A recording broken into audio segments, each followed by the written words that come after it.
Good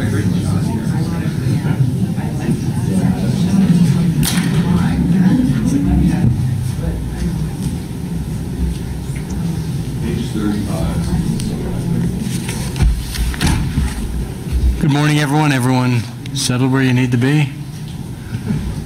That's a good question. I'm here to ask. Yeah, I don't have a teleprompter, so we can't go back to the beginning. Good morning. My name is Eugene DePasquale, Pennsylvania Auditor General, and here to go over our performance audit of Penn State University, and this is, to the best of our knowledge, the first ever performance audit done by the Department of the Auditor General on Penn State University. Thank you for being here. I know we have certainly the press and some of my team here and some interested Penn State people as well. So thank you all for your interest, and I think we are being covered by CMS and Facebook Live. So to all of those entities, thank you for helping spread the word on this as well. This audit was launched in last August, nearly 5 years after the Sandusky child abuse sex scandal broke. The objectives my team pursued in this audit are quite similar, with obviously some differences, to our audits of other state-related universities and our state system of higher education. I've had really three consistent themes we've been looking at. One is affordability for middle-class Pennsylvanians, protection of children on campuses, and openness and transparency. So those have been three broad themes that we have looked at in each of these audits.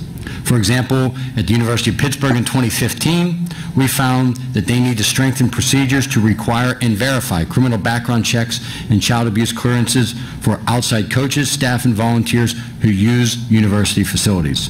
Similar audits of the Pennsylvania State System of Higher Education schools have been conducted, and more will be conducted, and Lincoln and Temple are next on our list of state-related schools.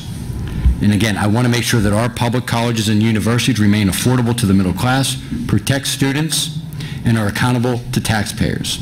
And some of the bad news to start about Pennsylvania. There are top 10 in most expensive public universities in the country. There's a ranking of 10. Pennsylvania, unfortunately, has 5 of the 10. University of Pittsburgh is the most expensive. Penn State is 3rd. The Pennsylvania College of Technology is 7th. And I'm sorry, we have 4, I apologize. And Temple University is 9. 4 of the top 10. So that is not a distinction that we should be happy with, and that is something that we should be working to change. So we did not single out Penn State on any of these individual issues. Obviously, when it comes to some of the other issues we're going to talk about later in this press conference, they are unique to Penn State, specifically on the free report, some of the Board of Trustee issues, and certainly their handling of the NCAA, and certainly my views on the NCAA. I did believe that it was time to test the university's implementation of new policies and procedures intended to prevent sexual, physical, and emotional abuse, and to see what Penn State had done to date to improve some of the issues that had been created and discovered around the Sandusky child sex abuse scandal, and obviously as a follow-up to my predecessor's report, that is Jack Wagner's report in 2012, to see what improvements were made and what recommendations were followed from his, what I think was one of the best piece of work he had as Auditor General in his 8 years as my predecessor. Specifically, we wanted to see how did Penn State comply with all requirements for state and federal background checks for employees and others affiliated with the university, how Penn State is complying with federal and state laws relating to sexual violence prevention in response to sexual assault prevention, dating violence education, and the protection of minors. And how did the university respond to the report's recommendations regarding the structure and function of the Board of Trustees governance related to transparency and accountability.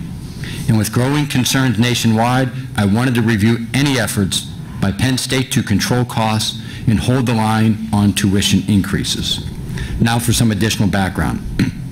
Penn State is the largest university, public or private, in the Commonwealth of Pennsylvania, with a total enrollment just shy of 100,000 students, making it the equivalent of the size of the city of Erie. In addition to the so-called main campus, and I don't mean that to be flip about it, but at University Park there are 23 other campuses statewide. And let's remember, Penn State is a public university, a role that taxpayers have supported since its inception in 1855. In the last 4 years alone, taxpayers have provided Penn State $1.1 billion. And unlike the other three state-related universities, Temple, Pitt, and Lincoln, Penn State was never a private institution. In fact, Pitt used to be the Western University of Pennsylvania, and it was not until I think it was the 50s where that became a state-related university.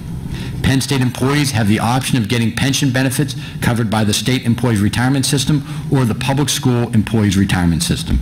And in addition to Penn State's annual state appropriation, it receives many benefits from its status, including capital project funds and other grants from the Commonwealth.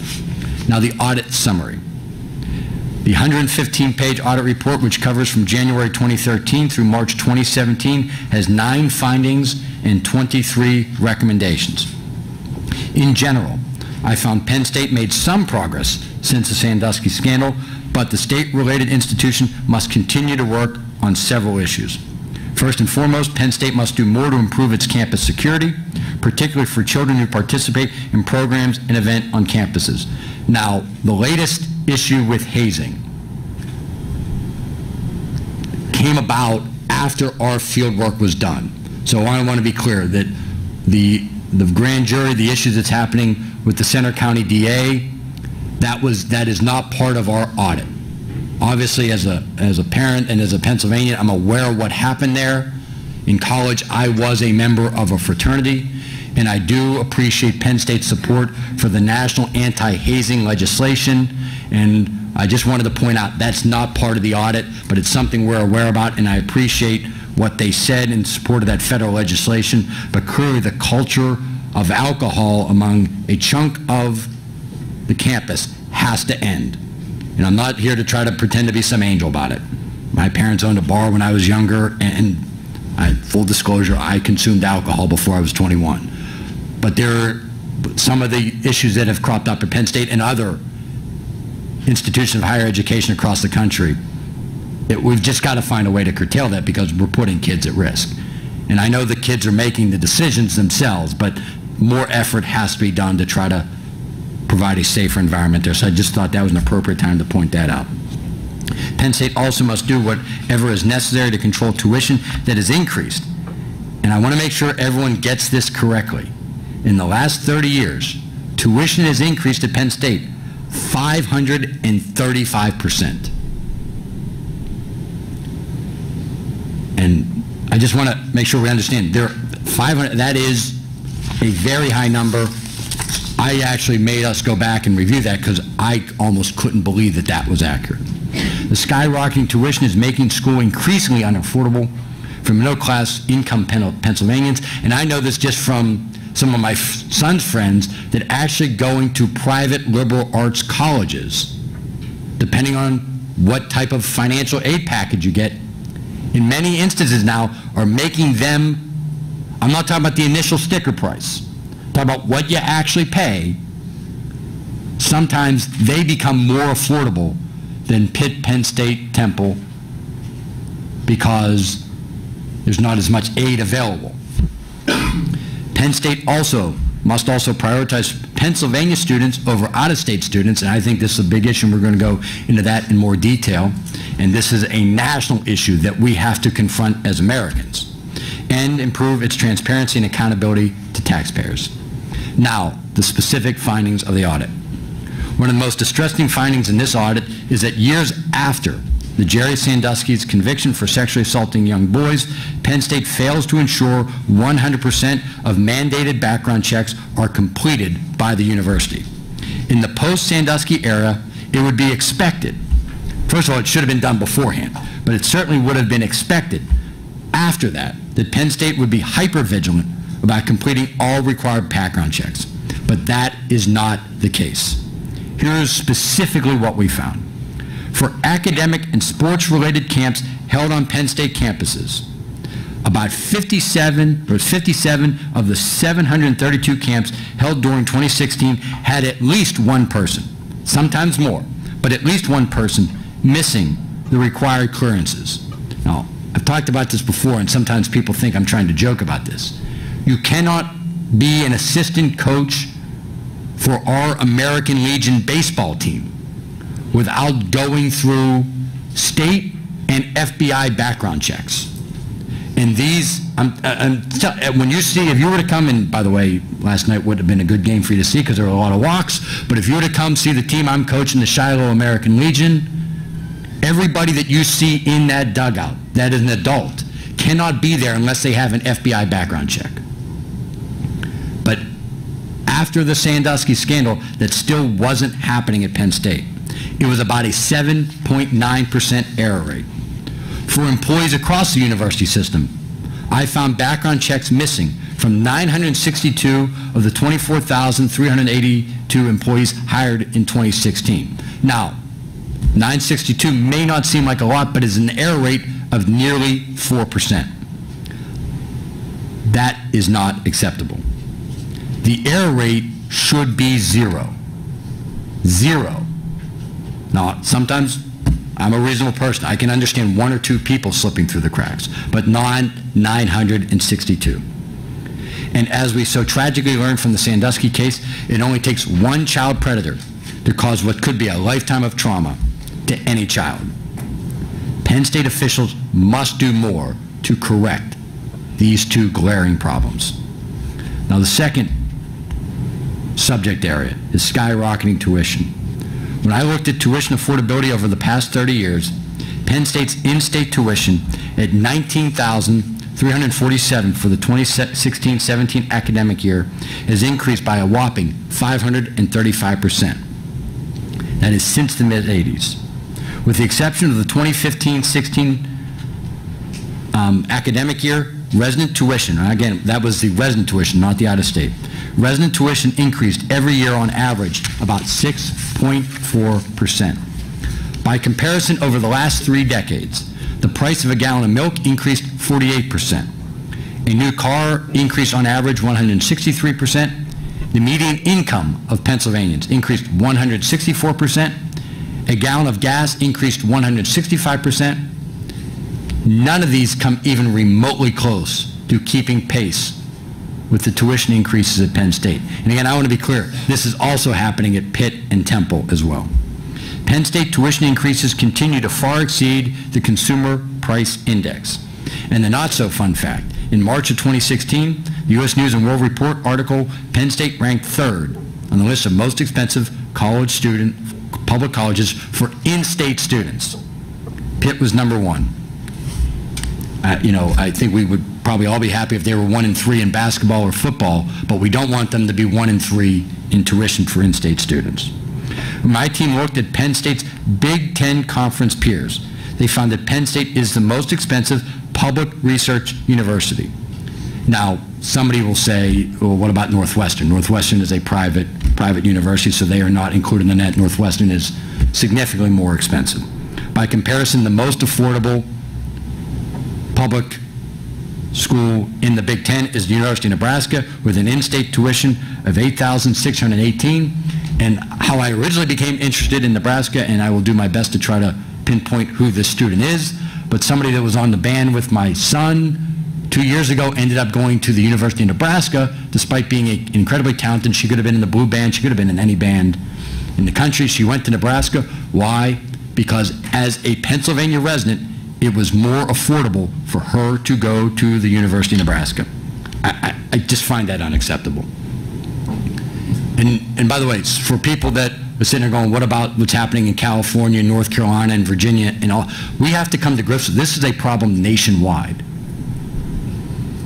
So it's not just Penn State, but Pitt and Penn State are even outliers in what is becoming an outlier over the last decade. Now, I acknowledge Penn State's rising costs may be partly attributed to the national arms race among colleges and universities to provide luxury dorms, upscale dining, and when you see the food menus, if you have not been in a college cafeteria lately, you're not just getting a scoop of eggs dumped on your plate, but they have omelet bars and all this other stuff. And maybe after this press conference, I could give you some tough talk about the days when we actually had roommates in college. But I've lost that battle, and I'm just going to continue to howl at the moon on that one. But I want to make it clear, Penn State, they're not the only schools dealing with this residence hall issue and dining hall issue, but other schools are doing better at holding down the costs. Penn State, like I said, does appear to be part of a growing national trend in higher education that appears to give preference to non-resident students as a means of increasing tuition revenue. At Penn State and many other public research institutions, non-residents pay nearly twice as much as residents in tuition, yet it costs nothing more to educate these students. I believe that this is what's happening. And I want to say there was no smoking gun. When you look at the numbers, where's our chart on that? Here's the chart on the audit. To me, when you look at actual enrollment, international up 310%, out of state up 95%, PA resident down 12%. To me, the numbers are pretty clear. The thumb is being put on the scale for international and out of state. Now, I don't want to be some Neanderthal about this. I think there should be all of everything at higher education institutions. I think that's part of a great learning environment. I think young men and women should be exposed to all of this. I think that's part of what can make Penn State and other schools great and part of your learning experience. But Pennsylvania students should be winning tiebreakers. And when I look at that, they're not winning tiebreakers. If you have a kid from Colorado with a 1600 SAT and a 4.0, by God, yeah, he should get into Penn State or she should get into Penn State. International students, same thing. But when I look at that, it looks like in-state students are even losing tiebreakers to international and out-of-state students, and that has to change. Over the past 4 years, Penn State's operating expenses increased nearly 10%, but revenues have grown by just 6.7%. Instruction increased by 17%. Academic support, including libraries, museums, galleries, information technology, academic administration, audiovisual services, increased by 19%. And again, as the first statewide elected official to post my expenses online in Pennsylvania, second nationally, I know, for the people that are pro the Alaska governor, not Sarah Palin, and as the first legislator to post my expenses online, this is what we're going to get to in a little bit about the accountability and the state's right to know law and the lack of transparency, how I think it impacts each of these areas. Now, the decreasing in-state enrollment. High tuition costs are not the only accessibility challenges for potential Pennsylvania students. In 1990-91, at the University Park campus, Pennsylvania residents comprised 76.5% of the campus population. By 2015-16, it was just 56.2% of the campus population were from Pennsylvania. Similarly, when looking at acceptance rates, in 11 of the past 16 years, including the last 7 consecutive years, non-resident acceptance rates, when I say non-resident, I'm talking about non-Pennsylvania, acceptance rates were higher than that of Pennsylvania residents. Penn State's expansion of non-resident enrollment threatens accessibility for Pennsylvania residents.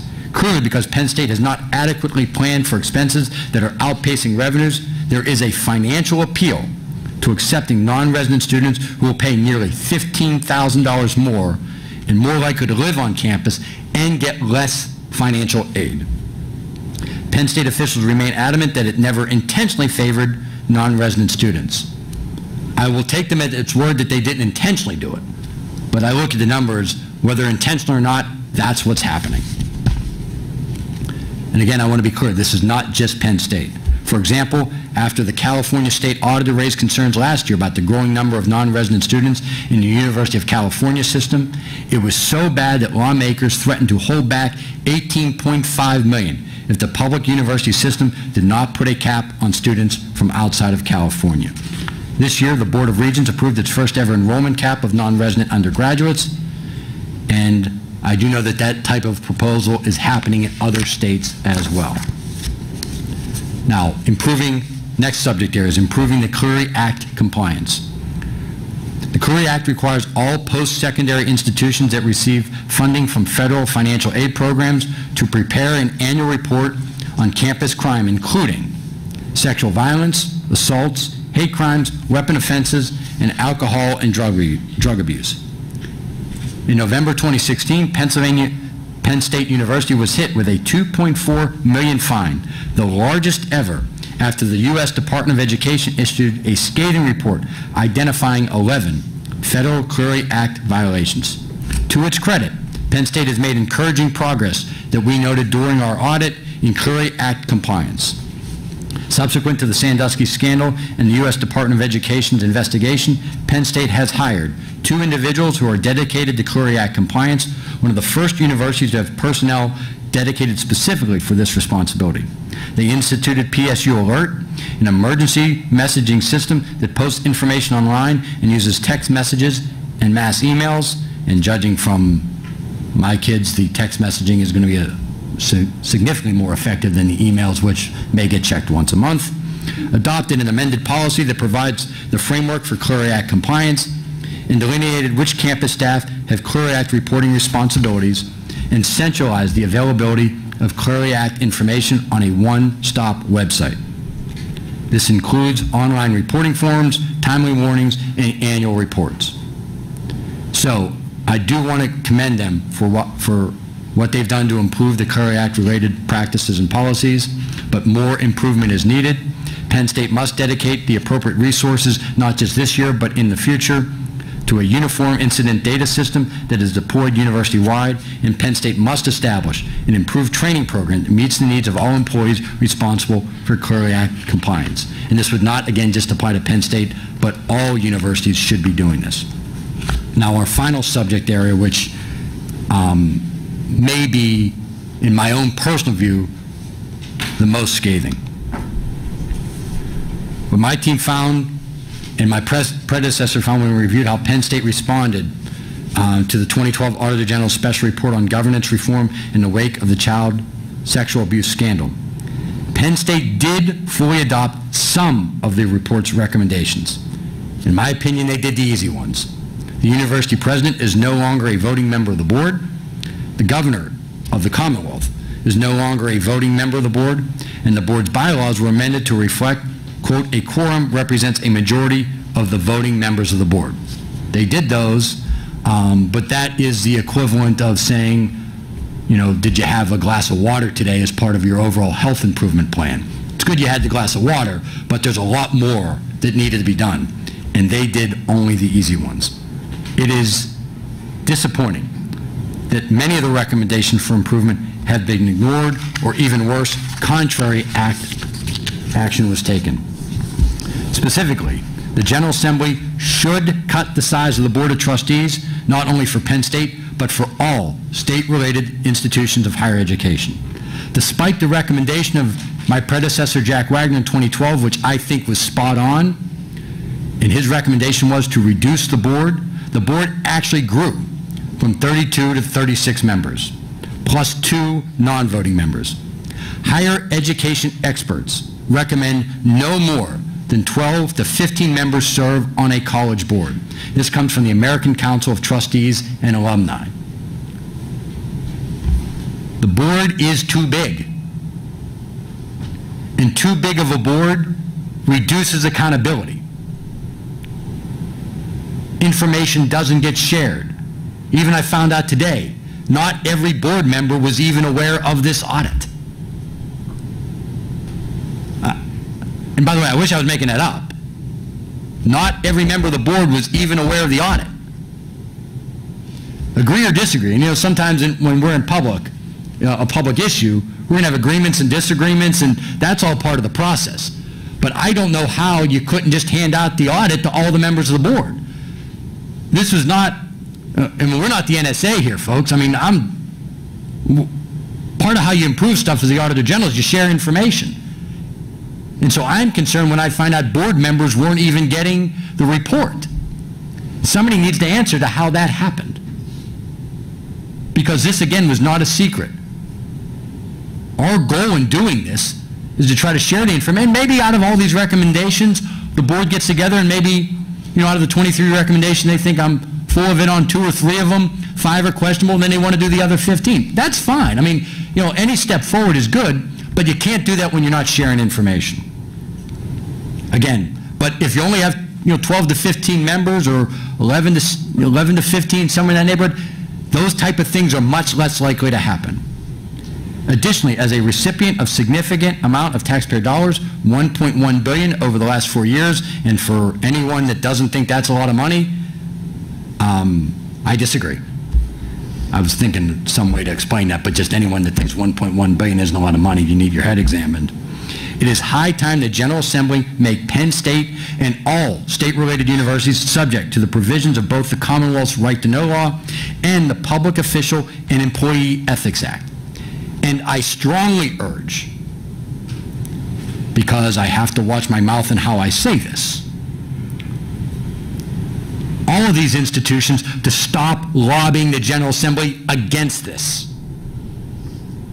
And I'll go into a little bit more on that later because I've got a couple bones to pick there. It is mind-boggling that Penn State continues to push back on these transparency and accountability issues, and believe me, they are not alone. They are working in conjunction with the other state-related universities on this issue. Maybe not directly, but they have advocated it in separate and in total. After all of that, I have to wonder if some of their Penn State governance issues and some of their lack of transparency and the way they go about making decisions could have led to, if they had been improved, an environment where at least the Sandusky disaster wouldn't have been cracked down sooner. Again, I don't want to blame any board members for what Sandusky did, but some of the governance issues that were going on and the reaction to it, a better structure of the board and complying with state open records law at least creates a better environment to try to tackle it sooner. Now, I got a couple of things to say about the free report, NCAA, and former President Erickson that are at least in some way related to this audit, in some ways not directly. Now, this audit did not include a review of grants to the former Second Mile. We will be doing a capital budget audit that will start later this calendar year. The Second Mile will be part of that review, but as a separate legal entity, we could not make that part of the audit of Penn State University. But we will be looking at how specifically the prior administration decided to award them a capital budget grant. And we're going to be looking at specifically how they were awarded over other projects. So that will be coming.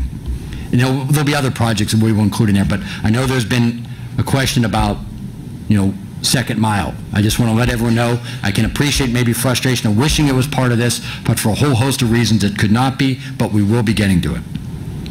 And I also want to be clear that this was an audit of Penn State, not of the Second Mile or specifically the free report or the Sandusky scandal.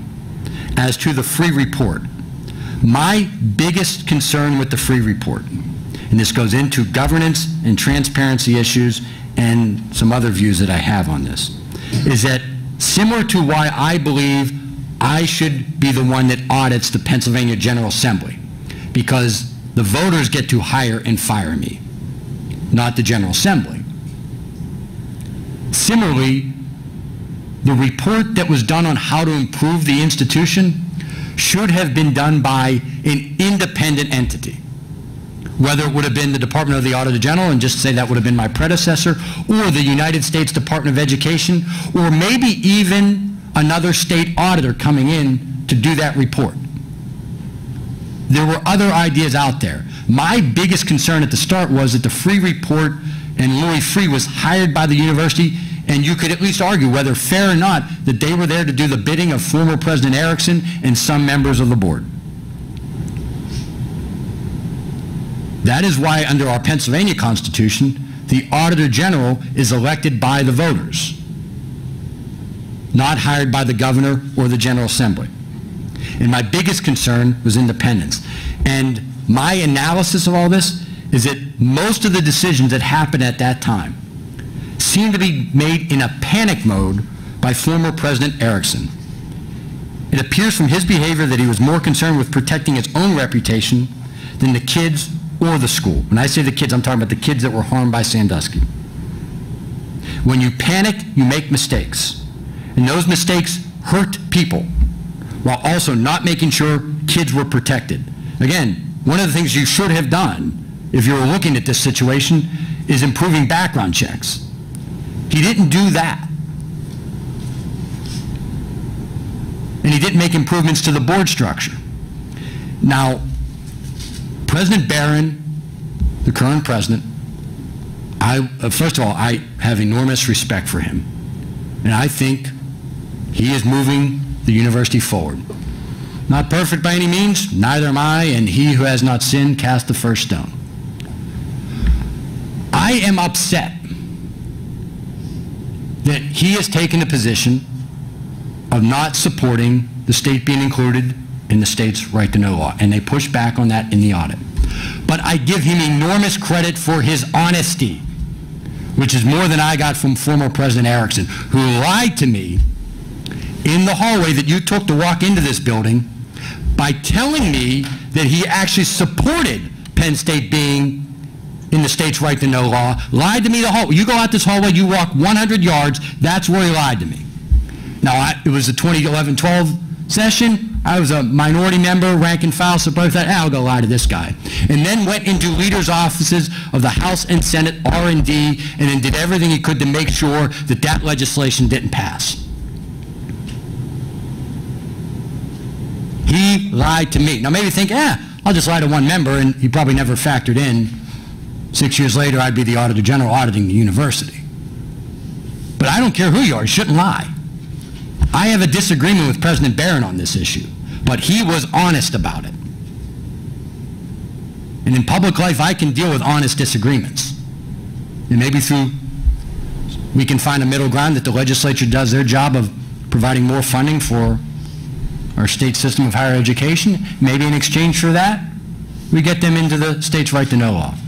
That's what you can get with honest dialogue. That's not what I got with President Erickson. And so a final thing I need to get off my chest here, because I do think it is important. The NCAA. There are maybe two institutions in the world that I give them more credibility than. FIFA and the IOC. FIFA allowed the building of soccer stadiums in the rainforest in exchange for bribes for their board members, and the IOC, how they allowed Sochi to get the winter games when it was 65 degrees, and maybe Putin bribed them or something, who knows. So I put the NCAA above the IOC and FIFA. And just in case anybody's wondering here, that's not the place where you should want to be ranked. It's not exactly the Vatican. Those two institutions are an embarrassment, as is the NCAA. The NCAA should have found an independent source to do a report on what happened with Sandusky. It should have been focused on protecting kids, specifically the Clery Act and background checks. Instead, they removed scholarships for future football players. Now, I'll end with this because those of you that know me know I played college football. Certainly wasn't good enough to play at Penn State. I know when you look at me, you think, oh, he looks like a nose guard. No, it was wide receiver. But I was not. Yeah, I actually played at Penn State. We had the state title game there in '88, but I was not nearly at that level. But what Jerry Sandusky did results in future, what at that time would have been future young men having a chance to play football at Penn State, not having a scholarship. Punish the adults all you want that were part of that. Sandusky puts cement loafers on them, dumping them in the Atlantic Ocean for all I care. Find every adult that was responsible for that, hold them accountable. But the NCAA has zero credibility on this issue. They should have been focused on the protection of the kids. Instead, it appears that they were taking out their own vendetta on Penn State, and I say that as someone that thinks we put way too much emphasis on college football in the United States. And I do think, and my final statement on this, and I'm going to open up to any questions. Watch the NCAA tournament. If you want to think about, oh, he's being a little hard on them. FIFA, IOC, that's a little rough. The term student athlete was created by the NCAA to make sure that the students couldn't get paid. It's a fictitious term. And when you're watching the NCAA tournament, you'll see at halftime of the Sunday night game, honor the student athlete. It's a Sunday night game. You're watching, oh, it's Duke playing Wichita State, Memphis versus LSU, and you're rooting and you got your bracket. During halftime, watch and say, wait a minute. If they're honoring a student athlete, why are they playing on Sunday night where now both teams' kids can't make class the next day? Why not play the game at 4 o'clock where everybody could then get on a plane and make it to class the next day? And you know why they do that? Want to guess? No offense, it's television revenue. So they're honoring the student athlete by making sure that the students can't actually make class the next day so they can make more money. Cut me a break. Maybe they're worse than FIFA and the IOC. With that, more than happy to take any and all questions. The tuition issue. So the tuition's increased by such a substantial amount. Did you get into sort of why, what's driving, and who's benefiting from that? I do think there has been a ton of construction at Penn State, which has driven some of it. I think that's a pretty big chunk of it. But I also think that that the support from Pennsylvania state government itself has fallen off the cliff since that period of time as well. So I think those two, and I do think that, and this is not part of the audit, I think there's probably too many branch campuses. I know it's tough to put the genie back in the bottle now, but I think that drove some of it as well.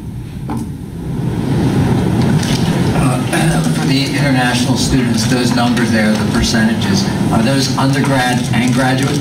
That, I believe that is at the entire university system, so that would include everything. Yeah.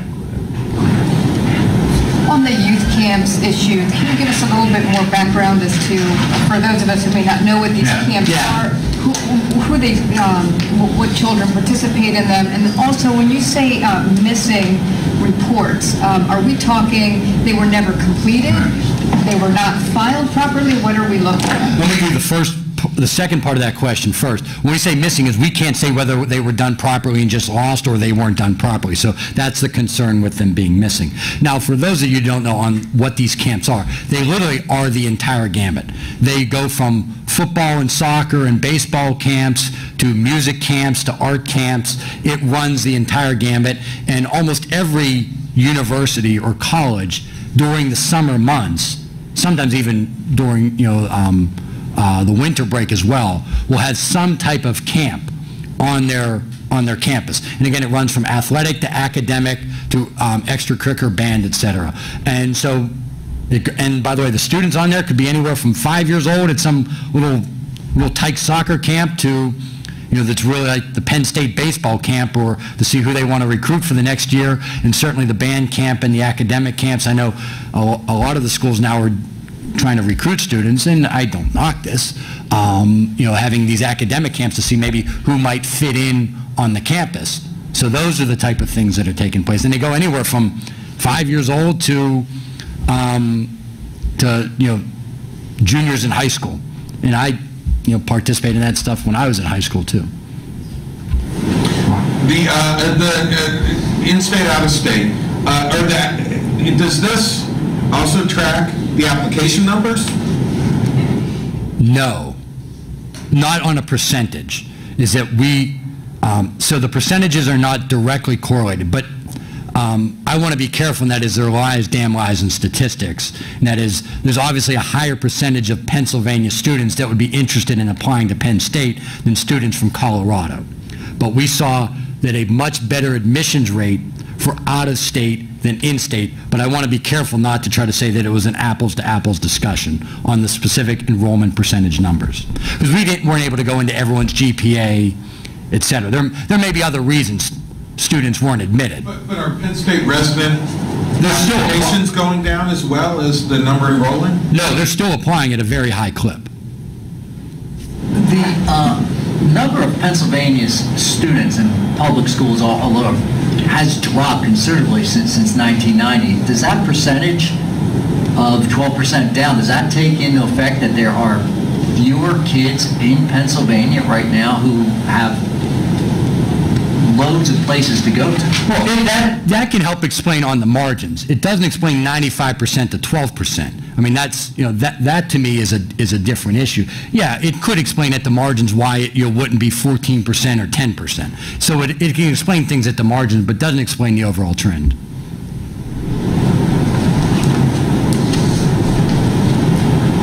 And again, coming from, and I don't want the exception to prove the rule, but I know one student in particular that went to Nebraska over Penn State, even though admitted to both and could have been on both bands, simply because the tuition was better at Nebraska. Was this audit special or just routine? All our audits are special, but this was a special performance audit. So this was not a routine audit. Do you think the state should put caps in for out-of-state or international? I would rather it not be in that direction. I would more support the state doing its obligation of having appropriate funding for Pitt, Penn State, and Temple, and then having a better competition for the in-state students. That would be my preference. For the international, did your report look at whether there actually are Penn State students or adults that can do that high-level research that occurs in some departments at Penn State and other universities that is not happening here with Americans? I believe the answer is yes. But if Penn State believes the answer is no, then they should be upfront about that, and then that means we would need to do a better job in K through 12 to get more students ready. The answer isn't just to quit on Pennsylvania students. Not saying you're suggesting that, but if that's what's driving it, then the answer isn't to quit on our own kids. It's to try to find out how to get them ready. So Penn State's #1 in the Big Ten as far as tuitions. Minus Northwestern. What do we know about how much state aid there is to those other schools? They all are in a much better place from state aid. So that's part, in fairness to Penn State, that's part of what's driving this.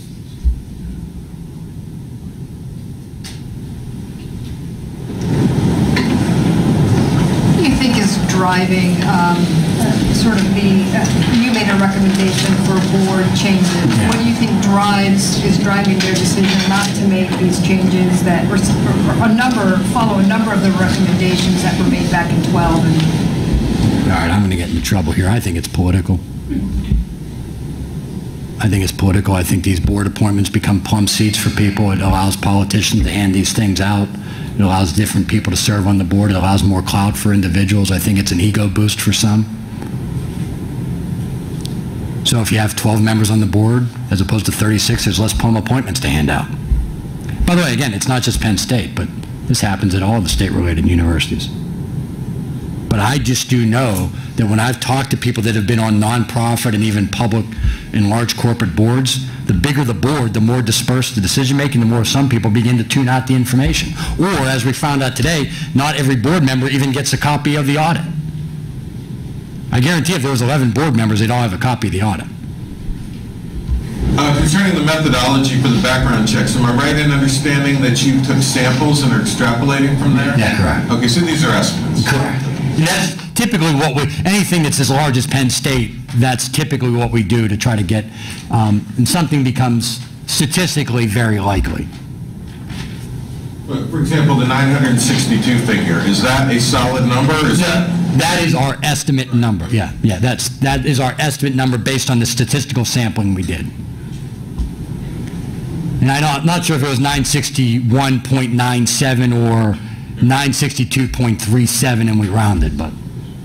Are there sanctions for that? I mean, what kind of sanctions could they face for not having the appropriate paperwork? You're talking about, well, you do have the, you do have the Clery Act issue. On the background checks, that's a different topic. On the Clery Act, obviously you had the issue with the United States Department of Education fining Penn State.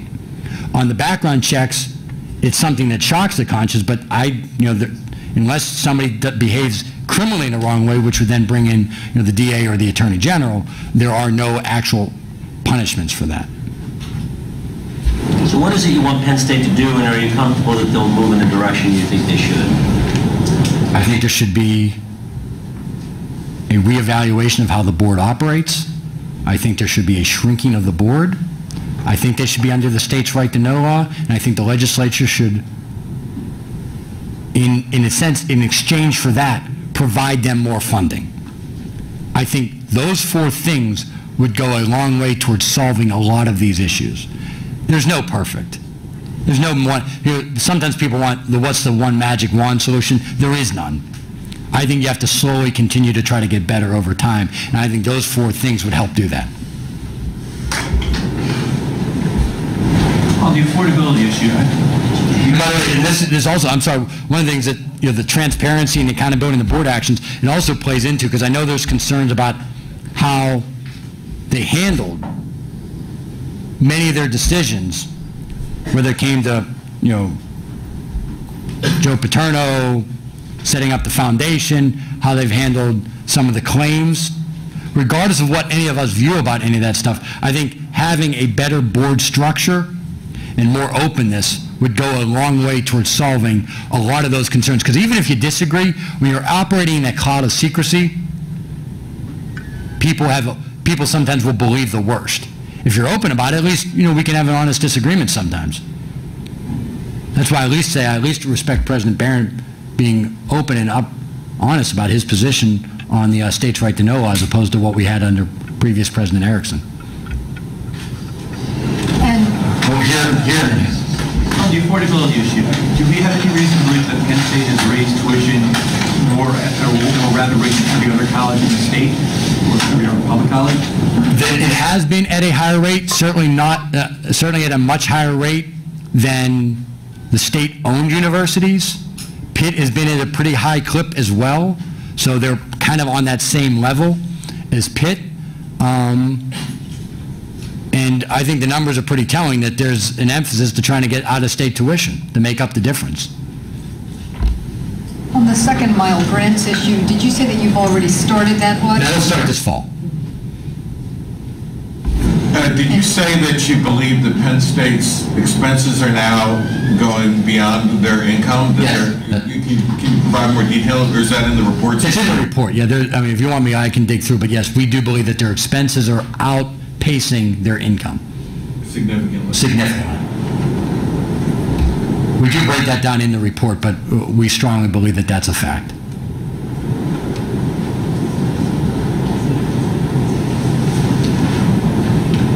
No other questions. I want to thank everyone for the time and interest in this, and I'm going to continue to advocate to try to make these changes. Thank you very much.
Video support, that would be great. Okay. Very good then. All right. I'm going to go one last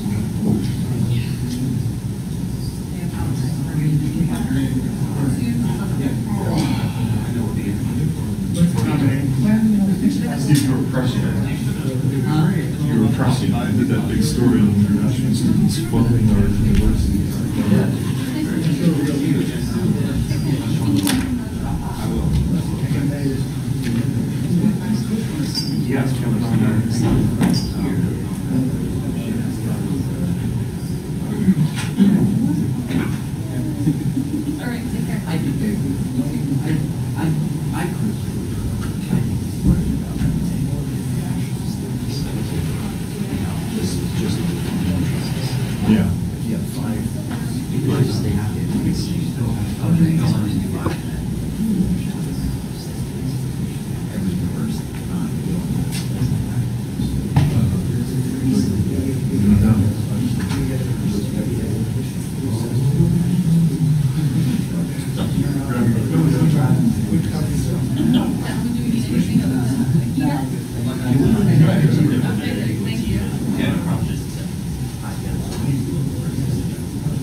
No, Charlie, you got veto power.